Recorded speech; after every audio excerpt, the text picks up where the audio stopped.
Seorang perempuan nyaris diparangi di Goa, DPP Gempa angkat bicara terkait penanganan perkara.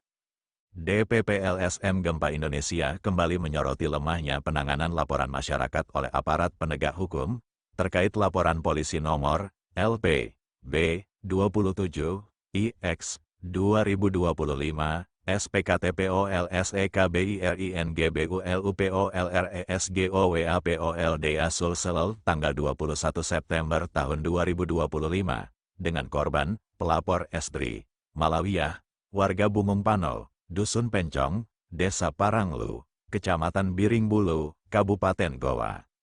Adapun terlapor adalah lelaki Kadir, warga Palapalasa, Dusun Bontomatene, Desa Paranglu, Kecamatan Biring Bulu, Kabupaten Goa. Kasus ini dilaporkan sebagai tindak pidana pengancaman, namun hingga kini sudah berjalan 3 bulan tanpa adanya perkembangan berarti dari penyidik Polsek Biring Bulu. DPP LSM Gempa Indonesia, jangan sampai terulang kejadian seperti di Cikoro, katanya Rabu tanggal 10 Desember tahun 2025. Ketua DPP LSM Gempa Indonesia, Amiruddin SH Karaeng Tinggi, menyampaikan keprihatinan mendalam atas mandeknya proses hukum ini. Menurutnya, kasus pengancaman terhadap seorang perempuan tidak bisa dianggap remeh, terlebih dalam adat budaya Makassar. Perbuatan seorang laki-laki yang mengancam perempuan adalah tabu dan sangat memalukan.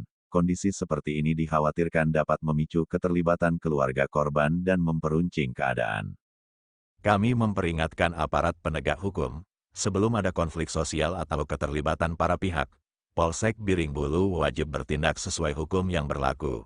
Jangan sampai terulang seperti kejadian Cikoro Tompo Bulu, di mana massa turun karena diduga polisi tidak tanggap, tegas Ketua DPP LSM Gempa Indonesia. Dasar hukum tindak pidana pengancaman. Kasus pengancaman diatur dalam Kitab Undang-Undang Hukum Pidana, KUHP, di antaranya. 1. Pasal 335 ayat 1 KUHP, tentang perbuatan tidak menyenangkan berupa ancaman atau pemaksaan. Ancaman pidana, maksimal 1 tahun 4 bulan penjara. 2. Pasal 368 KUHP, jika ancaman tersebut bertujuan memaksa seseorang untuk melakukan atau tidak melakukan sesuatu. Ancaman pidana, paling lama 9 tahun penjara. 3. Pasal 369 KUHP, ancaman dengan maksud untuk menguntungkan diri sendiri maupun orang lain secara melawan hukum. Ancaman pidana, maksimal 4 tahun penjara. Sebagai catatan, kasus pengancaman merupakan kategori kasus ringan, bukan kasus rumit yang membutuhkan waktu panjang dalam penyidikannya.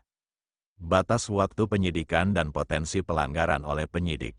Menurut Peraturan Kapolri Nomor 6 Tahun 2019 tentang penyidikan tindak pidana, penyidik wajib memberikan SP2HP secara berkala kepada pelapor minimal setiap 30 hari. Melakukan gelar perkara untuk menentukan langkah hukum lebih lanjut. Tidak boleh menunda-nunda penanganan tanpa alasan objektif.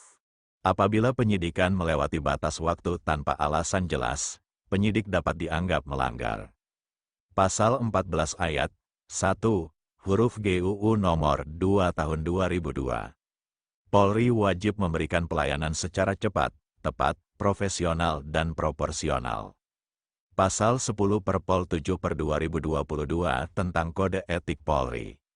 Penyidik dapat dikenai sanksi etik berupa teguran tertulis, mutasi demosi, penundaan kenaikan pangkat, bahkan pemberhentian tidak dengan hormat PTDH bila terbukti melakukan pembiaran yang berdampak pada gangguan keamanan.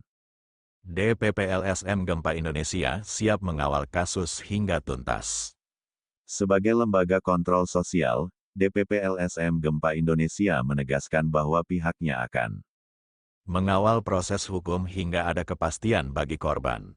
Mengingatkan Polsek Biring Bulu tentang kewajiban profesional dalam penyidikan.